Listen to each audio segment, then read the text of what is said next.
അമ്മ ചോറുണ്ടോ അമ്മ? ദാ കൊണ്ടുവരുവാ.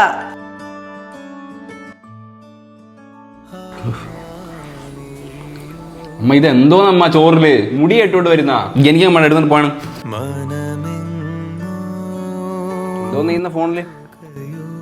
മുടി പൊഴിച്ചിൽ എങ്ങനെ കുറയ്ക്കാതോ? എന്തിനു ചെയ്യാനാ, മുടി മൊത്തം പൊഴിഞ്ഞു പോവുക. അമ്മ അതിനൊരു വഴിയുണ്ട്, ഞാൻ പറഞ്ഞുതരാം. ഇതാണ് ആൽപ്സ് ഗുഡ്നസിന്റെ റോസ്മേരി വാട്ടർ. ആദ്യം തന്നെ നമുക്ക് ഹെയർ ലൈൻ ടെസ്റ്റ് ചെയ്യാം. ഇതുപോലെ ഐബ്രോ മുതൽ ഹെയർ ലൈൻ വരെയുള്ള ഏരിയ ഫിംഗർ വെച്ച് മെഷർ ചെയ്യാം. മെഷർ ചെയ്ത് കിട്ടുന്ന റിസൾട്ട് 5 അതിൽ താഴെയോ ആണെങ്കിൽ നിങ്ങളുടെ ഹെയർ ലൈൻ നോർമൽ ആണ്. 5 കൂടുതലാണെങ്കിൽ റിസീഡിംഗ് ഹെയർ ലൈൻ വരാനുള്ള ചാൻസ് ഉണ്ട്. ഞാനിത് ഒത്തിരി നാളായിട്ട് യൂസ് ചെയ്യുന്നുണ്ട്. യൂസ് ചെയ്യാൻ വളരെ സിമ്പിൾ ആണ്. സ്കാൽപ്പിൽ സ്പ്രേ ചെയ്ത് മസാജ് ചെയ്താൽ മാത്രം മതി. മുടി പൊഴിച്ചിൽ കുറയ്ക്കാനും മുടി നല്ല തിക്കായിട്ട് വളരാനും ഹെൽപ്പ് ചെയ്യും. ഇതൊരു വാട്ടർ ലൈറ്റ് പ്രോഡക്റ്റ് ആയതുകൊണ്ട് തന്നെ പെട്ടെന്ന് തന്നെ സ്കാൽപ്പിൽ അബ്സോർവ് ആവും. ഇത് അപ്ലൈ ചെയ്താൽ കുളിക്കേണ്ട ആവശ്യമില്ല. ഇതാണ് ഇന്ത്യയിലെ one and only clinically proved Rosemary water. Kochi, Chennai, Bangalore ഉള്ളവർക്ക് ഓർഡർ ചെയ്ത് 2 മണിക്കൂറിനുള്ളിൽ പ്രോഡക്റ്റ് കിട്ടും. ഈ ഒരു പ്രോഡക്റ്റ് പേർപ്പിൾ അവൈലബിൾ ആണ്. QR സ്കാൻ ചെയ്താൽ മതി പ്രോഡക്റ്റ് മേടിക്കാനായിട്ട് പറ്റും.